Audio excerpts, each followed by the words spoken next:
seen the caption of it, and I want to encourage somebody who may be feeling despondent, destitute, down, really downtrodden and out, to say that you say, when no dead, no call it dopey, no dash it way, you know. And it says, and the caption says here, I sat exams during labor pains. Poverty-stricken high school dropout, taunted for living as rats, now author, runs own law firm. And this was done by Harold G. Bailey, Observer writer. New York, USA, Tisha Allison's life experience is the stuff of which movie scripts are written. Forced to drop out of high school after becoming a teenager mother at 15, she would thereafter face a mountainous climb out of excruciating poverty. Mighty God. Dropping out of school was bad enough for the Clarendon girl, but the situation, she said, was made worse as people in my community of Moko, oh Lord, where I was born and raised, were not too kind to me after I became pregnant. I was branded, humiliated, and stripped of my voice by my community, she recounted for the Jamaica Observer. I was publicly shamed. You know, me never ever do them this something to people. I mean, when you're pregnant in or out of wedlock, I don't know why people feel that life is utopic and, you know, like we're going to experience this euphoria on earth. Am I advocating for people to be pregnant out of wedlock? No, not just from a spiritual perspective, but from a financial and social perspective. You know, when you have one hand to feed a mouth, it's difficult. It's better when you have two hands, a mother and a father. So many different reasons I can give, but that's not the core of the discussion. Prior to that, her world had begun to crumble when her father migrated to the United States. Unable to adequately provide for her and her siblings, her mother Elizabeth Allison took the decision to send her away with the hope that things would be better. At 8 years old, she was living with extended family on a farm, and remembers having to wake up before dawn to reap fruits, feed animals, wash my own clothes, and walk 3 miles to school, often without shoes on my feet. I was treated like a servant, she recalls. And let me tell you something, parents. Sometimes when you see children angry with you, it's because of the things that they had to endure under the guise, the auspices of family members that you send them to. I'm not saying you don't have terrible mothers and terrible fathers, but generally speaking, you see many of those family members or acquaintances and friends that you send your children to, they treat them like the scum of the earth. They treat them worse than Cinderella before she became the princess to the prince. Terribly. They treat them like servants. I mean, real slavery situation. There was no electricity, no running water, telephone service, nor was there any proper transportation system in place to serve the community, says Allison. She recalled too how her mother and herself were practically ostracized as they were forced, along with 3 other family members, to occupy a rundown building previously used as a bakery. It was so hard for us at times, and people taunted us for living like rats. People are so horrible, mighty God. Before they have compassion and try to help. Jesus. Allison tells the Observer, noting that she ended up in a women's center in Maypen, the Clarendon capital, Although things at the facility were not 100% great, she was able to resume her education, thank God. The hard life had taken such a devastating toll on her to the point where she did not know what to do with herself or what she wanted to be. One thing she knew, however, was that she wanted to live. And she had the will to live, and that was enough. That was certainly enough. At some point, I began to realize that maybe I could be brilliant at whatever I decided to do, she remembers.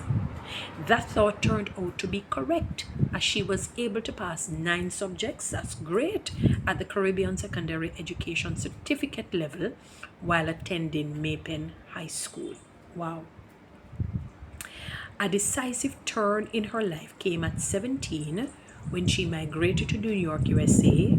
Though her battle to succeed was never going to be easy, it's not an easy task. Sometimes it feels like running in hills, back way up a hill at 12 noon sun in the dead summer, in shades, no shades. But she had to turn into a fighter. You have to fight, watch, pray, and fight. She had to turn into a fighter who used the harsh lessons of her previous existence as a foundation upon which to build. Unlike most other newcomers at her age, Alison did not enroll in the formal education system in New York. Instead, she decided to join the army. The sojourn was short-lived, however, as illness forced her to leave after a few months, which probably wasn't for her. She was eventually able to secure a job at an investment firm on Wall Street, where she spent just over 2 years before deciding to move to Florida, as she did not want to raise her young daughter in New York. It was actually breathtaking reading that it was not something in the medical field. Don't get me wrong, it's just that when you read some of the things, it's like either farm work or nursing when the Jamaicans go abroad. So when you hear this, that is investment firm on Wall Street, you kind of feel like a breath of fresh air. No disrespect to the people who in their hard-earned working environment. Please, don't think I'm putting it down. It's just seeing something different for us felt good. She subsequently decided that it was time to arm herself with a higher education and pursued undergraduate studies even while working in wealth management. And during a time when she gave birth to 2 more children, juggling work, raising kids, and studying became a real challenge. Along the way, there were a lot of tears, frustration, and sleepless nights. But I had made my mind that I would succeed. Not giving up. Galatians 6:9.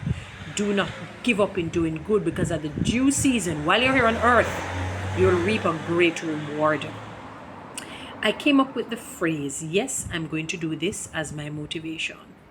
And succeed she did, graduating with a Bachelor of Science in Business Administration with a minor in Human Resources from Barry University in Miami Shores, Miami, Florida.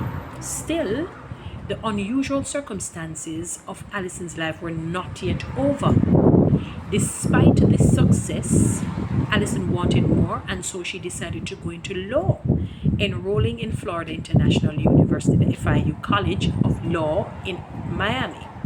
She recalls having to breastfeed one of her children while studying and working, and being forced to take out loans to put herself through university.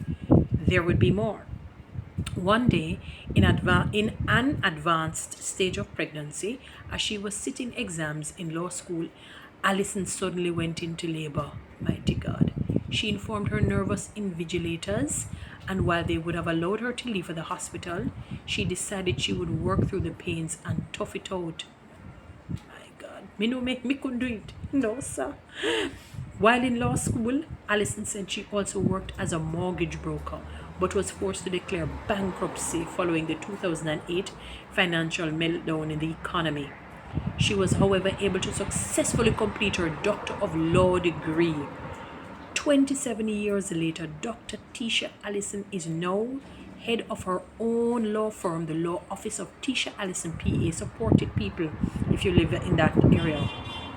An accomplished author with 4 published books. I read my book. Guys, you can support me. Look at my story or on my page. And an empowerment coach and speaker, among other stupendous achievement, given how far down she was coming from. It took her 4 years before she began practicing as an attorney, she tells the Observer, noting that before doing so, she had to represent herself before the Board of Florida Bar Examination, the body responsible for background screening of new attorneys. Not one to forget the challenges and the obstacles she faced along her journey. Alison has launched several initiatives she hopes will help others to succeed. I hope this helps you today, guys. There is more. Guys, you know what to do with TikTok and YouTube. Subscribe. Give me one of those lines. Thank you.